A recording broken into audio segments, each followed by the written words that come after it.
Welcome to the Marriage Counselor's Corner. Right this way. Your therapist will see you shortly. In the meantime, sit back, kick your feet up on the couch, and get ready to focus on adding very valuable tools to your marriage toolkit. And now your host and marriage counselor, David Taylor. What's up, everybody? This is David Taylor, and I am your host. You have come to the right place.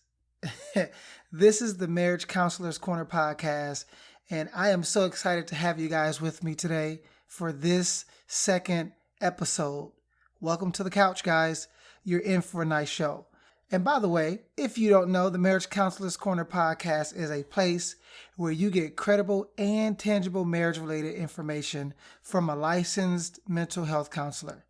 And over the last 18 years of my clinical experience, I have discovered things that work to make your marriage healthy. So, see these episodes as a masterclass in marriage, where I take a psychological and very practical approach to marriage education and enrichment.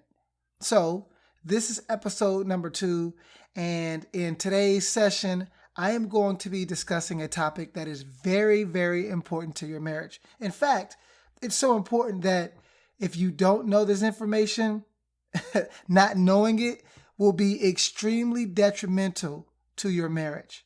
I'm going to be talking about the 10 pillars of marriage. That's right.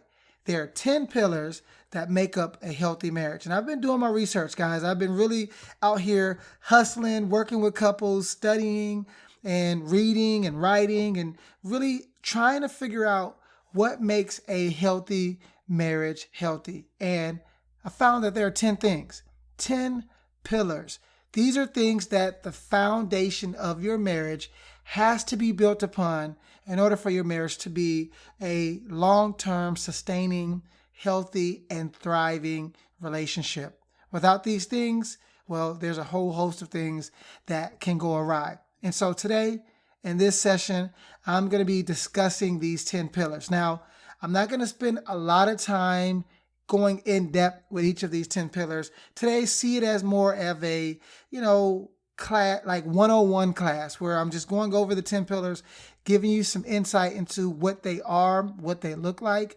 And then in future sessions, I'll probably go in depth with each of these individually. So as we are getting started, I'm sure you're probably asking yourself, why should I know these 10 pillars? And how can this information help my marriage? Well, I'm glad you asked. First, think of it like this.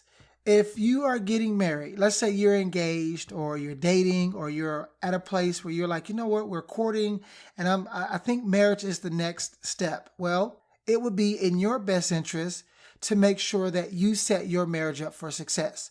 And you do that by ensuring that the exact pillars that are needed to support the weight of your marriage is in place.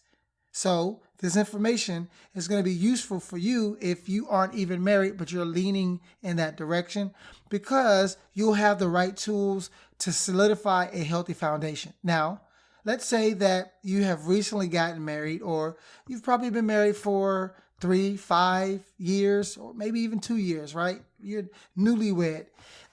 As your marriage is maturing, adding these key ingredients into the mix will help ensure that the marriage grows in the right direction and with the right ingredients. You want to make sure that as you are growing, you're using the proper healthy things that a healthy, long-term sustaining marriage requires. And these 10 pillars will be exactly what you need.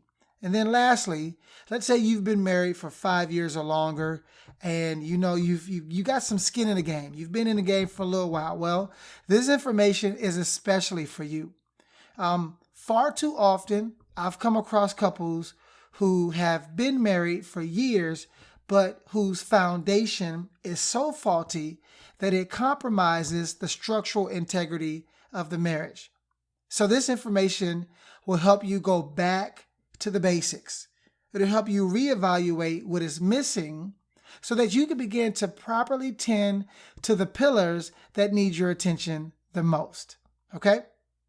So This episode is going to be an overview of the 10 pillars.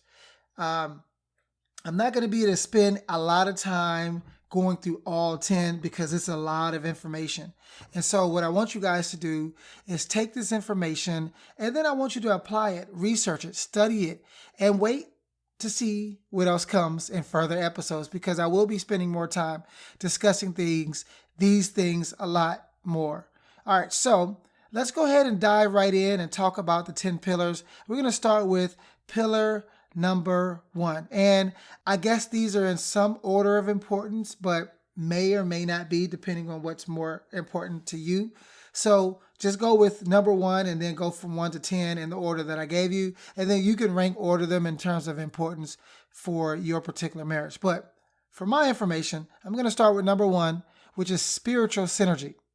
Now, spiritual synergy is about the combined efforts of you and your spouse interacting spiritually that produces an effect that is greater than what either of you could produce on your own. Spiritual synergy is all about spiritual intimacy. Now, you'll learn later that spiritual intimacy is part of the 6 areas of intimacy. And so a lot of these things are extremely interconnected. But for now, just understand that spiritual synergy is one of the 10 pillars. And if that is missing, then understand that the foundation of your marriage can be faulty and fracture really quickly. Okay, let's go to pillar number 2. Number 2 is unconditional love. Now, this may come as something that's really obvious. You probably have heard me talk about this many times. I write about this. As a matter of fact, chapter 1 of my book, The 37 Laws to Mastering Marriage, goes all in on this. And I'm most likely going to do an entire episode directly related to this topic. But for now, just understand that pillar number 2 is unconditional love. And I like to simplify what unconditional love actually looks like. So I, in my book, talk about how unconditional love means to give all that I have all the time. So when I say I love my spouse unconditionally, or when I say I'm using agape love to love my wife, what I'm really saying is I've made a concerted effort to give all that I have all the time, every single day. It's a choice. It's not based off of how I feel. It's not based off of what I want. It's based off of what I've decided to give to her. I often like to say this, and sometimes my couples struggle when I talk about this at first until I really break it down. But I tell them that unconditional love inside of your marriage is not 50-50. We're not going half on this. As a matter of fact, it's not even 100-100. To be honest, unconditional love inside of your marriage should be 100-0. It's a one-sided contract. Yes, you heard me correctly. It's 100-0, which means I'm giving all that I have without looking to receive anything in return. And I've often noticed that when an individual inside of the marriage starts to get into a selfish or even self-preserving position, it disrupts the ability to give. And now it becomes more about what I can receive. Now it becomes more about what I'm not getting from you and how I'm unhappy because I didn't get this, or this expectation I have isn't met. And hear me clearly. I'm not saying not to have expectations. I'm not saying not to have desires, but you have to make sure that if you're loving unconditionally, it's based off of a gift that you give every single day. It's an act of the will. It's a deliberate decision that you make. It's a mindset that you have. It's not something that you feel.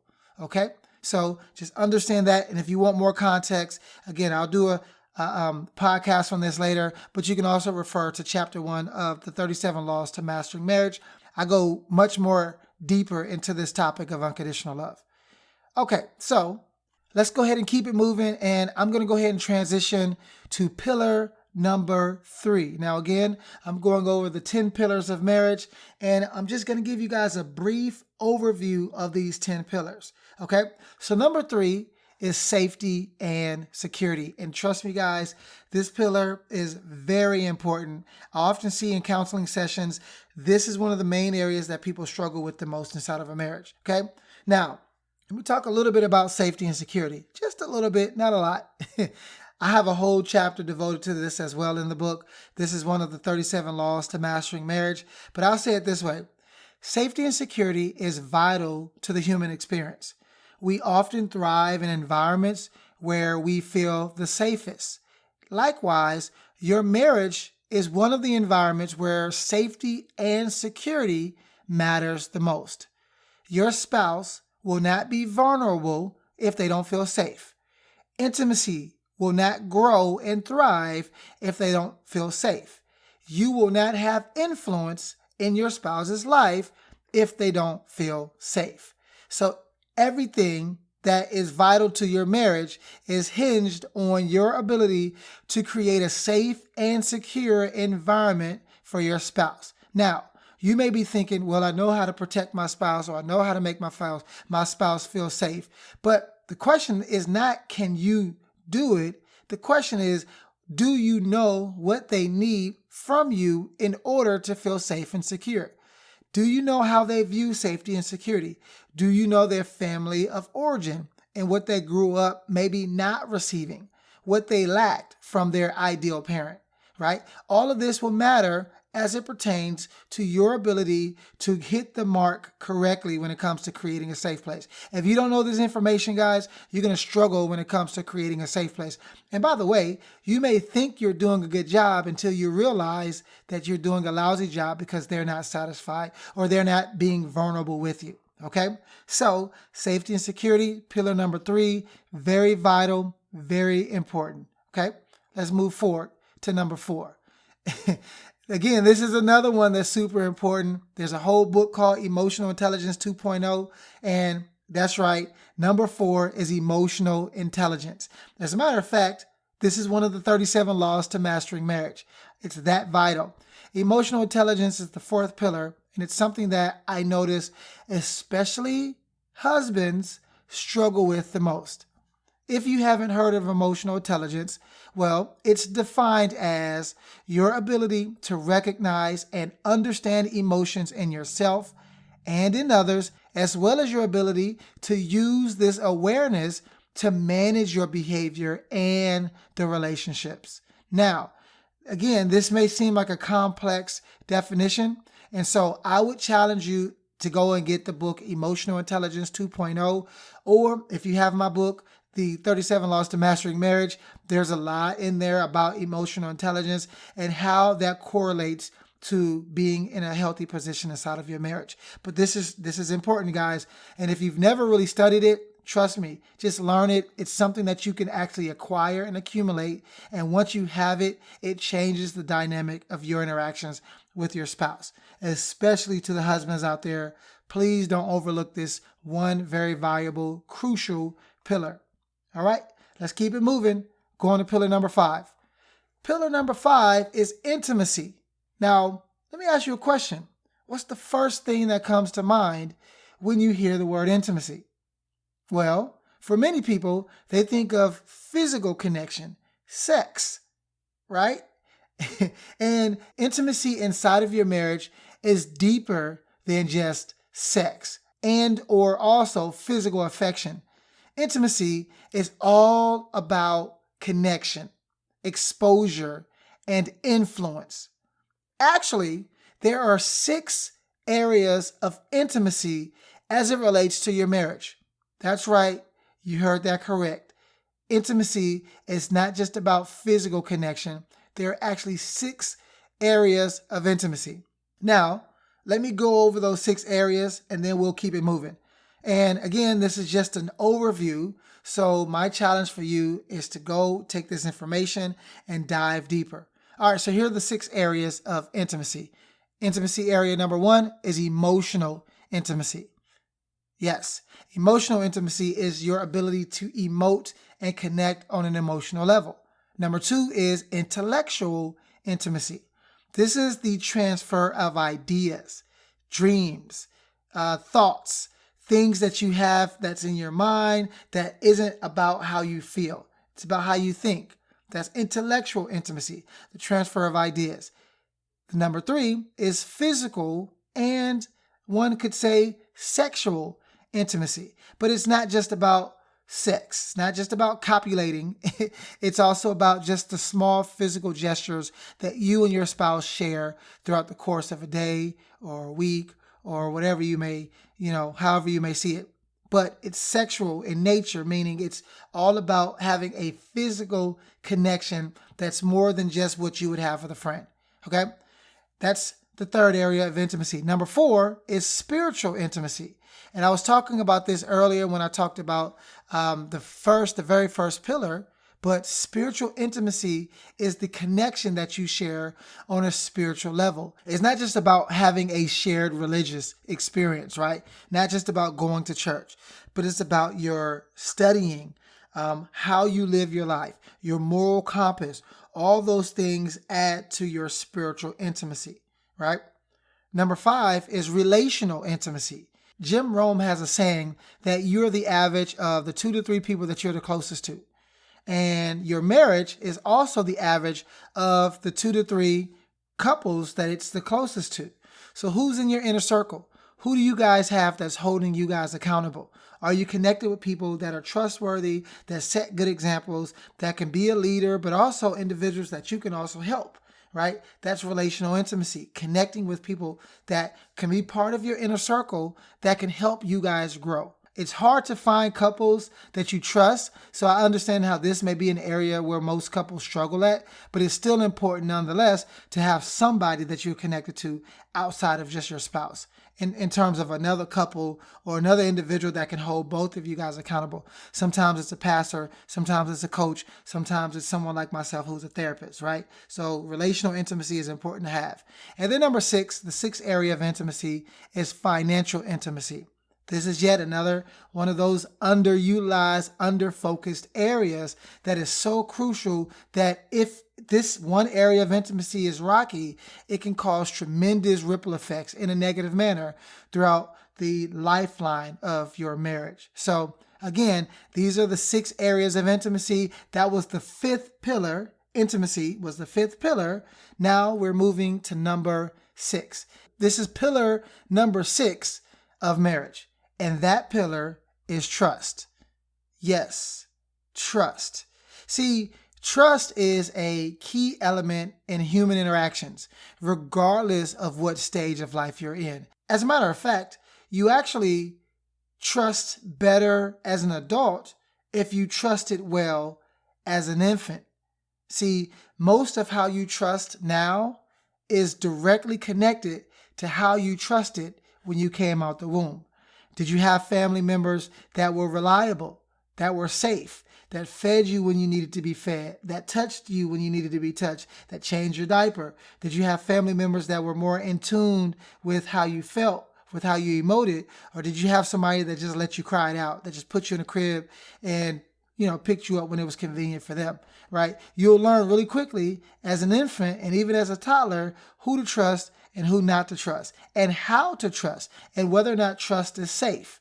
And if that's something that you learned at a young age, that it's not safe to trust the people that you are closest to or that should be the closest to you, then guess what? As a spouse, you're going to struggle when it comes to trusting them, right? So that's something to keep in mind. And by the way, trust should be viewed as a two-way street where there is a receiver of trust and then there is a giver of trust. So it's not just trust is just not one constant. It's something that you have, it's something that you give, but it's also something that you receive. Now, if you are lousy at receiving trust, then that means you are not trustworthy. And if you are lousy at trusting someone, then that means that you struggle to be trusting, right? So there's the truster who's trusting, and then there's the receiver who's worthy of your trust or trustworthy. Now, as a spouse, you want to do your best to be worthy of your partner's trust, worthy of your husband or your wife's trust. And if you aren't, you want to make sure you understand what they require in order to feel like they can give you trust, right? So if you're constantly not being predictable or not being dependable or not being consistent, husbands, right? I got to point to the men with this one. If you're constantly just trying to move at the sound of your own beat, Don't expect for your wife to be good at trusting you, because you're proving to your spouse that you are not trustworthy or worthy of her trust. So don't get mad if she's not giving it to you in the manner that you want, if you haven't done a good job of protecting her ability to be trusting. Again, I could spend a whole episode just devoted to this. And by the way, I think I will. So just be on the standby for that. But for now, just understand that pillar number 6 is trust. All right, let's move to pillar number 7. We got a few more to go, and then we'll wrap up this session. Number 7 is effective communication skills. Again, this is an important one. And it's important because, listen, we are born with the desire to communicate, and we thrive with those who we can communicate with the best. And so if you're struggling in your marriage to connect and communicate with your spouse, then the marriage is going to struggle. It won't thrive. The best marriages house the best communicators. And unfortunately, the worst marriages house individuals who struggle with interpersonal communication skills. This is something that's fundamental to not just the human experience, but to having a healthy marriage. And you will have to take the time to understand your spouse's communication style and learn how to speak in a manner that makes them feel safe and secure. And if you can't do that, guess what? You're going to struggle feeling connected to them. And guess what?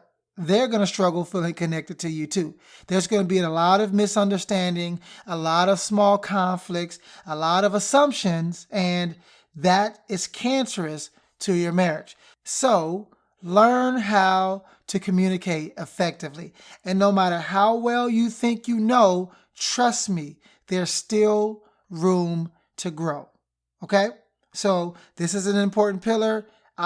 Listen, I could spend an entire session with y'all just going over some of the most effective communication skills and techniques and tools that you just need to have. And by the way, you may have a certain approach to communicating that's completely different than your spouse. If you're trying to get understanding from your spouse, you have to communicate on their level, right? You can't give them your communication style expecting them to understand you if you're not speaking the same language or dialect. So make sure that you are malleable and adaptive with your communication style, and that you're not just so stuck in your own place or dogmatic about your approach that you completely misfire every time you're trying to communicate with your spouse. Again, very important. I can be on that all day, but I got to keep going. All right, y'all, here is number 8, the 8th pillar to healthy marriages is effective conflict resolution skills. Now, I define conflict as the tension that is created by two opposing views. Now, conflict is a natural part of the human experience.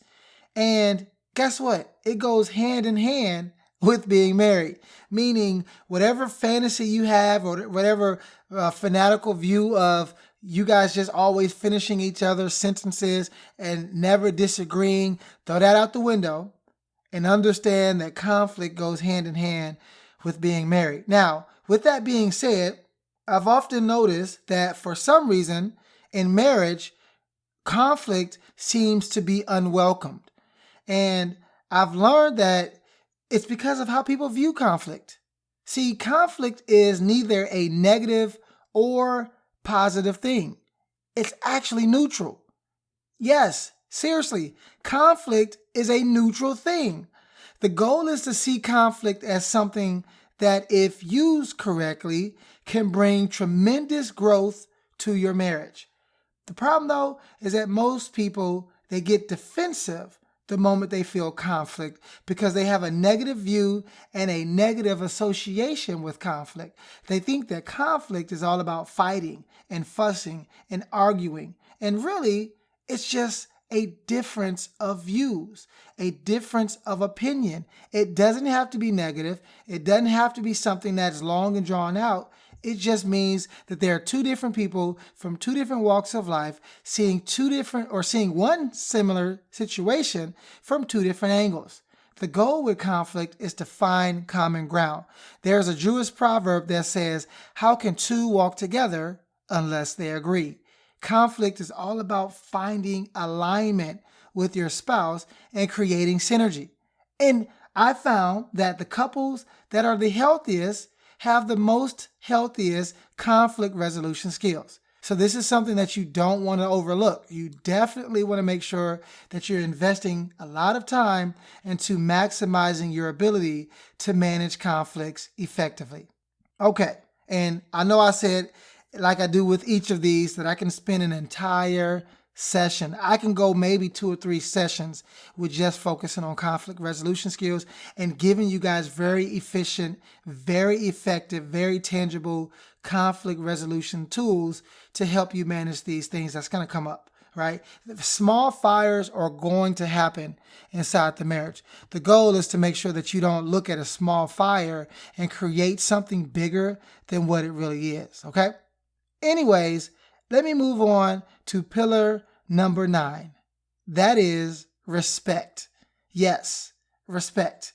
Trust me, it may seem obvious, but I see a lot of disrespect happening inside of marriages. And a lot of times it's because, we often don't know what the other person requires in order to feel respected. We know what we feel and what we require, and so we often superimpose that onto them and we get it wrong. How can you truly submit to one another if there is no respect?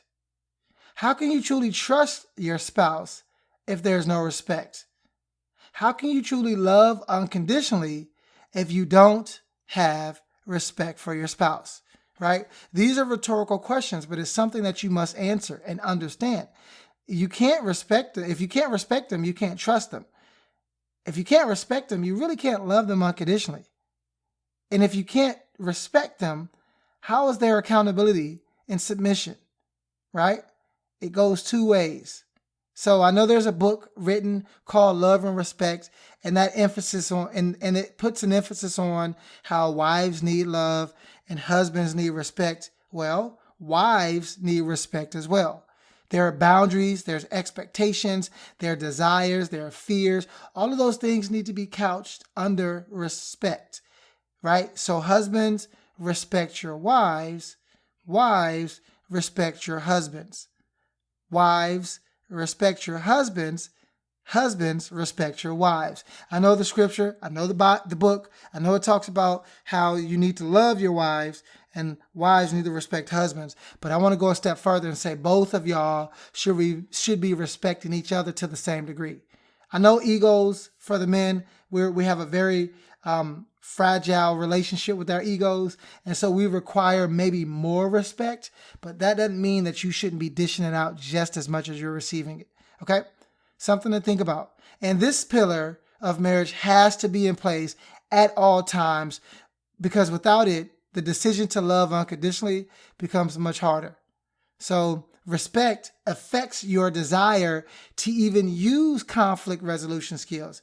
And ultimately, a lack of respect starts to erode the intimacy that you guys share. So it's a non-negotiable. Respect is a non-negotiable. You give it. Just as much as you desire to receive it, you give it. And you give it first. You give it without receiving it. You give it because that's part of what it means to love unconditionally. Okay? All right, guys. So we've made it all the way to number 10. And this is the 10th pillar of healthy marriages. And that pillar is integrity. Yeah, y'all thought I was going to say something different. See, I often define integrity as the consistency between who you are in public and who you are when nobody is looking. What habits do you have in private that you're wearing a mask to cover in public? If that's the case, then there's a small lapse in integrity. I don't want to judge you, but I want to be honest with you now. Integrity means there's consistency and continuity between who you present yourself as and who you really are. Okay? And guess what? Your spouse will definitely know your character and the integrity of your character. They will know. Like, they get to see you when you ain't got your eyelashes on. They get to see you when your hairline is receding and you wearing a hat to hide it in public.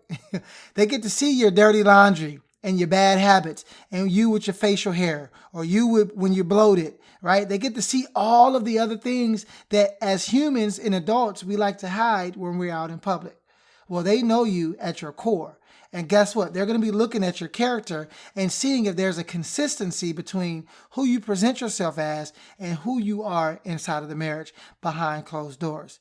Integrity is a character trait that is often learned and is a key component of developing trust and respect and unconditional love. So if you struggle with integrity, you're going to struggle to trust. If you struggle with integrity, you're going to struggle to respect or be respected. And if you struggle with integrity, unconditional love is going to be stifled. Okay? And I would love to go even further with this as well. However, this episode, this session was just about giving you some indicators of what those 10 pillars look like. And then I want you guys to do something. I want to give you guys an action item. So let's wrap up with this. Let's wrap up with an action item. And here's what I want you to do. You could do this with or without your spouse, preferably with, but if they're not down for it, do it without them. And here's what I want you to do. Using a scale of 1 to 10, with 1 being the lowest and 10 being the highest, I want you to answer this question. How well are you performing at each of these pillars? How well are you performing in each of these pillars? Are you doing well? Are you not doing so great? And to go a step further, I want you to start with your lowest rated pillar, and I want you to begin intentionally working to increase your performance in that area. And listen, be honest, be fair, be true, right? Don't just try to rate yourself great. And as a matter of fact, you may want to ask your spouse to rate you in these 10 pillars. That'll get you a much more honest assessment of where you are. And maybe you can rate them in regards to those 10 pillars. And then I want you to pick the lowest rated pillar and start working on increasing it. So maybe you have a 2 in the area of conflict resolution, or maybe you have a 4 in the area of intimacy. Well, I want you to pick that area if that's your lowest and start studying, researching, strategizing on how to improve and enhance that particular pillar. Trust me, your marriage is only as strong as the weakest link. And so if you're the weakest in one of these areas, then that's going to be as strong as your marriage is, right? And so you want to make sure you're focusing on improving on all of these areas. But let's start with the lowest rated area. And by the way, if you have questions about this or about any of these areas, please feel free to submit a question on the website. That way I can better answer your questions live on air when I do my Q&A segment, okay? So here's what we're going to do. We're going to wrap up here. And I just want to appreciate you for coming to the Marriage Counselor's Corner and joining me in a session where we're talking about some things that will definitely enhance your marriage. And I just want to say thank you. Welcome. Appreciate your company. I enjoyed having you here. And hey, I want you to join me in the next episode where we will talk about another very, very, very important topic that you don't want to miss out on. And like I was saying earlier, please don't forget to go to the website, marriagecounselorscorner.com. That's marriagecounselorscorner.com. And leave your questions. Leave something that I can answer live on air. Also, don't forget to leave me an honest rating and review wherever you subscribe to the podcast, and I will make sure to continue delivering high quality, very tangible, very useful, impactful content for your marriage. All right, guys, I appreciate your time coming to the office for this session. I will see you in the next episode. All right, now, deuces. Thanks for stopping by for your seat on the couch at the Marriage Counselor's Corner. Remember, go to marriagecounselorscorner.com to schedule your next session. Also, don't forget to subscribe to this podcast so that you never miss a session. We look forward to having you back on the couch soon. Bye-bye now.